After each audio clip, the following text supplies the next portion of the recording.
అత్తయ్య కొంచెం వాటర్ తీసుకురారా. సరే బాబు. ఏమండి ఒక గ్లాస్ వాటర్ కూడా.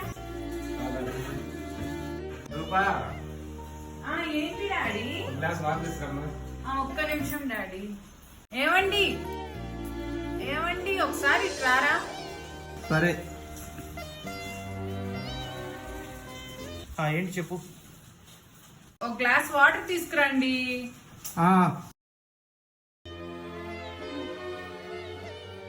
ఇదిగో. డాడీ ఇదిగో వాటర్. ఓకే అమ్మా. మంచినీళ్ళు. ఇదిగో బాబు మంచినీళ్ళు. నేను మరీ అంత ఎదవలా కనపడుతున్నారా? ఓ మాదిరిగా కూడా కనపడలేదా? ఎందుకు పుడతారో కూడా తెలియదండి మనుషులు. కొంతమంది బేసిక్ సెన్స్ ఉండదు మనుషుల దగ్గర.